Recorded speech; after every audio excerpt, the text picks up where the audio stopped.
So, lads, today we're going to be talking about this, and in my opinion, this is not the last we've heard about this situation. Why do I think that? Because I think somebody somewhere is going to sue the WNBA. Whether that be the Connecticut Sun tribe themselves, whether that be the Boston owners, or the state of Connecticut, by the way. The state of Connecticut wanted to put the team in Connecticut and bid $325 million to keep the team in Connecticut. Had a arena ready to go. Had a full arena ready to go. But the WNBA refused to sell it to anyone who does not own an NBA team. And that is not a prerequisite. I have a feeling the state of Connecticut are about to sue the WNBA. This is not the last we've heard about this, by the way. This is not the last we've heard about it. And if you agree this is all kind of crazy, subscribe. We are trying to get to... Oh, we hit 57,810. If we can get to 57,820 by the end of the day, that would be incredible. But what we got to talk about here is, obviously we got to talk about the fact that it is being sold to the Houston, and it's going to be the Houston Comets. First of all, the Houston Comets went bust. So, I don't understand all this trying to bring back teams that went bust. Now, we've seen it with the Portland Fire. Just because the Valks did well does not mean all these teams are guaranteed to do well. The Valks might have been an exception to the rule. They probably were the exception. I don't see the Valks being the rule in this situation. That being said, the Connecticut Sun obviously needed to get out of the Mohican Sun tribe. They needed to sell it because they kind of had to.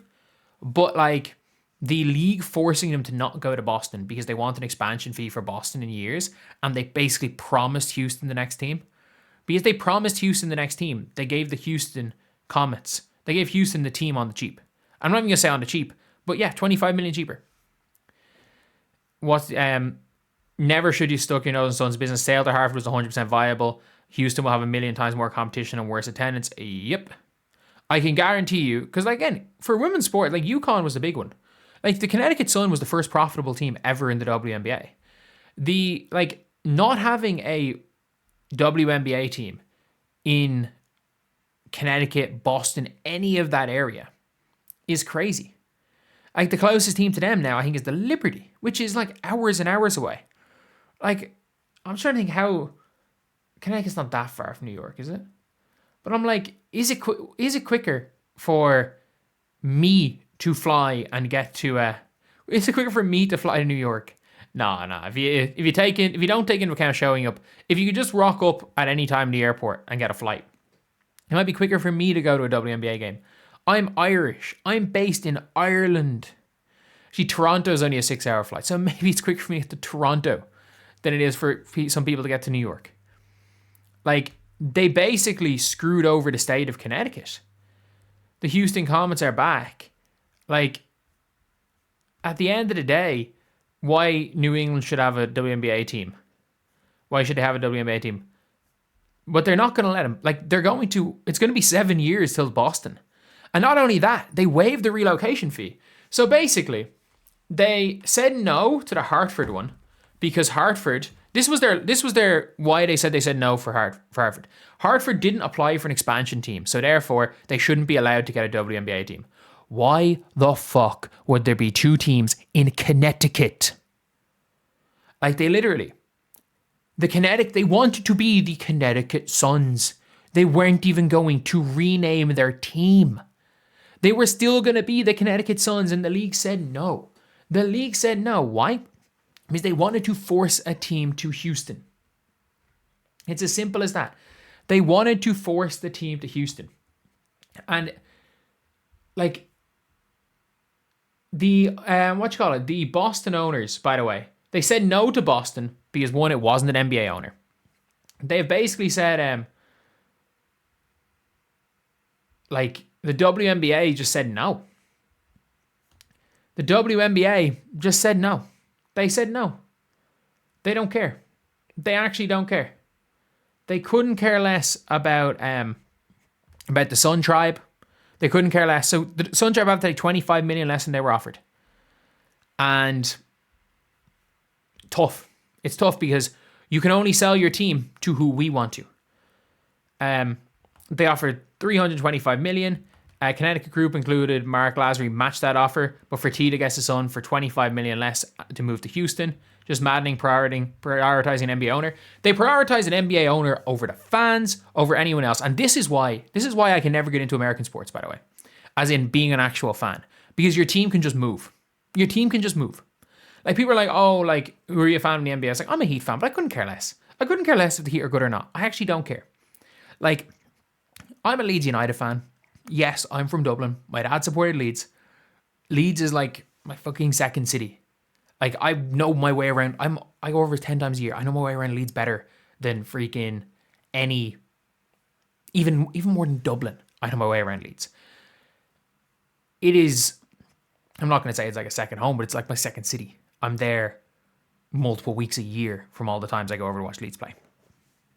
That being said, if Leeds United relocated to fucking, imagine they say, oh yeah, you know, we actually, Leeds isn't, the fans don't make enough money in Leeds, so we're going to bring you outside London. We're going to move you to somewhere where people make more money.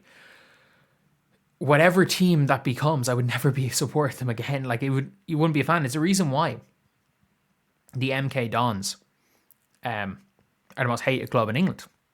Because they were Wimbledon. Moved the team up to Milton Keynes. And it's one of those things where this is why I hate. This is one of the saddest things about American sports is they can literally take your team and move them.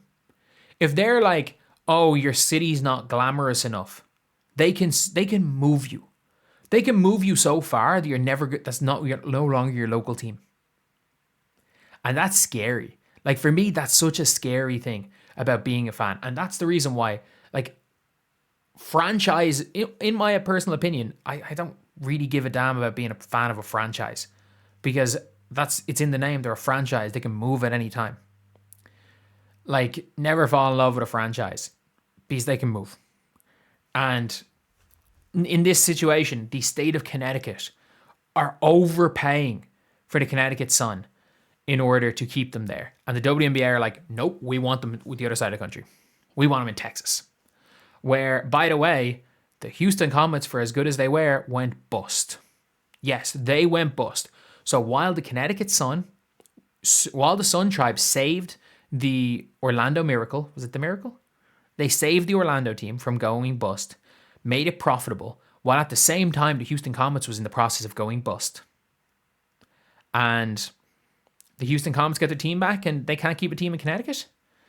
Offered more money in Boston to bring it to Boston and got denied. Not only did they offer more money to bring it to Boston, they offered more money to keep it in Connecticut. The state of Connecticut offered more money to keep the team in Connecticut. And, like, it is what it is. It is what it is. Groups from Hartford and Boston over $325 million. Adam gets what Adam wants. It's nothing to do with Adam Silver. It's the entire thing of the league. And that's the thing with these leagues. That's the thing with all of these leagues. They're franchises. They couldn't care less about the sport. They actually couldn't. They couldn't care less about the fans. If anyone says, oh, the league cares about the fans, this is the biggest thing. Well, you had a team that legitimately that had the biggest college fan base that prior to the Caitlin Clark boom was one of the biggest teams. Prior to the Aces, let's say the Aces boom was one of the most watched teams in the WNBA. A franchise that has made the finals in the last 3 years. You shipped them to the other side of the country because you refused to have a team in that area because it wasn't good enough marketing. Fuck the marketing. At the end of the day, sports is sports. The Houston Comets can get a team in 3 years' time or in 5 years' time when the expansion comes in. It is what it is. But yeah, F's in chat for everyone in Connecticut. At least UConn are still good. So anyway, I'll see you guys.